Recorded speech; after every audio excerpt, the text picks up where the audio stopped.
మన హైదరాబాద్కి మాత్రం ఇండిపెండెన్స్ సెప్టెంబర్ 17th 1948 రోజు వచ్చింది. ఎందుకు తెలుసుకుందాం. Hello guys, welcome back to Vinay's POV. నేను మీ వినయ్.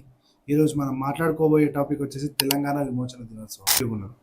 ఇండియాకి ఇండిపెండెన్స్ వచ్చిన తర్వాత ఇండియాలో మేము కలవము, పాకిస్తాన్ లో కలవము, మాది మేము ఓన్ కంట్రీగా పరిపాలించుకుంటాము అని చెప్పేసి అప్పటి నవాబ్, అప్పుడు హైదరాబాద్ ని పరిపాలిస్తున్న రాజు ఉస్మాన్ అలీ ఖాన్ అయితే చెప్పేసి. కానీ మన హైదరాబాద్ ప్రజలకు మాత్రం ఇండియాలో కలవాలని ఉండే. ఈ సెప్టెంబర్ 13 1948 రోజున ఆపరేషన్ పోలో అనే పేరుతోని ఇండియన్ ఆర్మీ హైదరాబాద్ ని చుట్టుముట్టింది. మహారాష్ట్రలోని షోలాపూర్ లో ఒక 5 days వరకు వార్ అనేది జరిగింది. సెప్టెంబర్ 17 హైదరాబాద్ ని ఇండియాలో కలిపేస్తాం అని చెప్పేసి నిజాం రాజు లొంగిపోయాడు. So as a result of that September 17 1948 రోజున ఇండియాలో హైదరాబాద్ కలిసిపోయింది. అండ్ మనకి విమోచన రావడానికి, రజాకార్ల నుంచి మనకి ఫ్రీడమ్ రావడానికి కారణం ఒకే ఒకరు, the legendary great Sardar Vallabhbhai Patel garu. You will be remind in our hearts. And ఈ చరిత్ర తెలియని వాళ్ళకైతే తెలియజెప్పుదాం. అండ్ ఇట్లాంటి కంటెంట్ ఇంకా మోర్ ఎక్కువ చూడాలి అనుకుంటే మాత్రం మన పేజ్ ని అయితే ఫాలో చేయండి, సబ్స్క్రైబ్ చేయండి, అండ్ లైక్ షేర్ అయితే చేసేయండి. నేను మీ వినయ్, సైనింగ్ ఆఫ్.